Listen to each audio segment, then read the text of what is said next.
बात 2010-11 की है। जून का महीना, 10th का रिजल्ट निकलता है। एक आदमी कमीज, पैजामा और कंधे पर गमछा लिए हुए, पसीने से लथपथ, दिन के करीब 2 से ढाई के बीच में प्रिंसिपल से परमिशन लेकर के प्रिंसिपल ऑफिस में घुसता है और अपने अंदर की जेब से कुछ पैसे निकाल के टेबल पर रख देता है। कहता है, साहब मुझे काउंटर पर बताया गया है कि आज एडमिशन लेने का लास्ट डेट है, लेकिन मेरे पास पैसे हैं नहीं, मुझे कुछ समय दिया जाए, व्यवस्था करके मैं बच्चे को यहीं पढ़ाना चाहता हूं, क्योंकि 11वीं का ये बेस्ट स्कूल है। खैर, उस बच्चे को समय दिया जाता है। बच्चा मेरिट कम मीन्स स्कॉलरशिप के लिए क्वालिफाई भी करता है, लेकिन बच्चा कहीं कोचिंग नहीं लेता।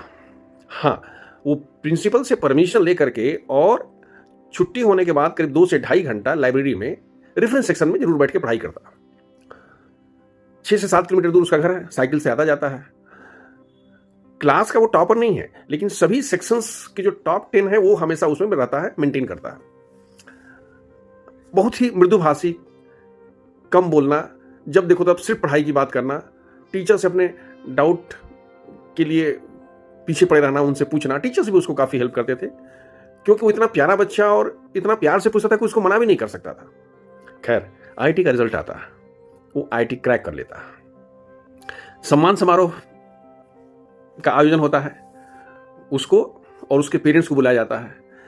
जब उसके पेरेंट्स से पूछा जाता है कि भाई आपने बच्चे को कैसे गाइड किया कि आपका बच्चा बिना कोचिंग के, बिना किसी हेल्प के आईआईटी क्रैक कर गया। उन्होंने कहा कि सर देखिए, मैं प्राइवेट टैक्सी का ड्राइवर हूं और बचपन में जब बहुत छोटा था तो सेशन के शुरू में ही मैं एक कॉपी बनवा देता था।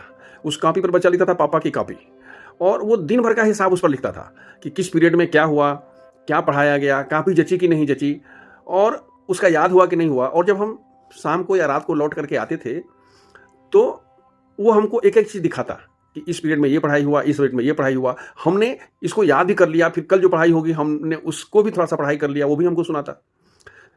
कभी कभी मैं गाड़ी लेकर के 1-2 दिन के लिए बाहर चला जाता था, तो जब मैं लौट के आता था तो पिछले 2-3 दिन का हिसाब हमको देता।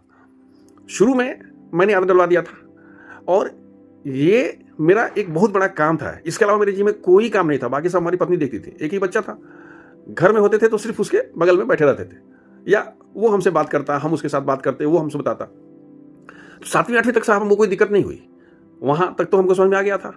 अंग्रेजी वगैरह जो है, साइंस वगैरह बोलता था, थोड़ा कम समझ में आता था, लेकिन इतना समझ में जरूर आता था कि हाँ, क्या पढ़ाई हुआ, कितना उसको याद हो गया, क्योंकि मैं बोलता था कि जो पढ़ाई करोगे उसको लिख करके हमको दिखाओगे, तुमने लिख करके याद कर लिया।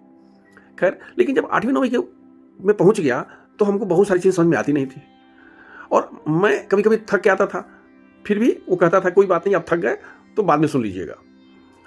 और ये प्रैक्टिस उसने 11th 12th में भी जारी रखा। 11th 12th में आकर के तो मैंने उसको कहना शुरू किया कि भाई हमको कुछ नहीं समझ में आता है। इसके बावजूद भी वो कहता नहीं, आप जब एक बार सुन लेते हैं, देख लेते हैं कि हमने कहाँ क्या लिखा है, कितना याद करके लिखा है, क्या क्या हमारा हो गया है, और आप जब साइन कर देते हैं तो हमको सेटिस्फेक्शन होता है। जब उनसे पूछा गया कि आपको पता है कि आपके बच्चे का आईआईटी कानपुर में हो गया है, उसके बारे में क्या जानते हैं? तो सर, मेरा बच्चा बता रहा था कि आईआईटी कानपुर एक बहुत बड़ा कॉलेज है और वहाँ जो पढ़ाई करता है वो मतलब बहुत सक्सेसफुल होता है, उसको नौकरी पढ़ाई करते करते मिल जाती है। मुझे तो सिर्फ इतना ही पता है। खैर दोस्तों, पेरेंटिंग का ये एक गजब का मॉडल है, जहाँ पर कि पेरेंट का बहुत पढ़ा लिखा होना या बहुत जानकार होना जरूरी नहीं है। यहाँ पूरी जो व्यवस्था है वो सिर्फ एक particular way of doing the things are getting the things done पर है, कि बच्चे को एक ऐसे प्रारूप में ला दिया जाए, एक ऐसे फॉर्मेट में ला दिया जाए कि बच्चा खुद रिस्पॉन्सिबल बन जाए, खुद आगे बढ़कर के अकाउंटेबिलिटी ले ले। और पेरेंट्स, हाँ, लेकिन पेरेंट्स को समय देना बहुत जरूरी, चाहे समझ में आए चाहे नहीं समझ में आए। 99% लोग तीसरी चौथी में बच्चा पहुंचते पहुंचते कहता है भाई हमको तो समझ में नहीं आता है। लेकिन ये मॉडल मुझे बहुत जबरदस्त लगा, और इसकी चर्चा मुझे कहीं भी बुलाया जाता है, स्पेशली पेरेंट्स से इंटरेक्ट करने के लिए, तो मैं हमेशा कहता हूं कि इस मॉडल को देखिए, ये पेरेंटिंग का एक रियल मॉडल हो सकता है। बाकी जो पेरेंट्स हैं, जो बच्चे हैं, वो अपने हिसाब से, अपनी परिस्थितियों के अनुसार इसको कस्टमाइज कर सकते हैं। लेकिन एक बात और मैं बता दूं कि मैं जिस बच्चे की बात कर रहा हूं वो आज एक बहुत बड़ी आईटी कंपनी में बहुत बड़ी पोजीशन में है, उसके पेरेंट्स उसके साथ रहते हैं, तो शादी भी हो गई है, उसकी एक बच्ची भी है। तात्पर्य ये कि ये जितना पूरा शिफ्ट ऑफ लेवल हो गया है फैमिली का, वो एक बच्चे की सक्सेस से, लेकिन वो सक्सेस आई है एक रियल पेरेंटिंग से। So wish you all the best.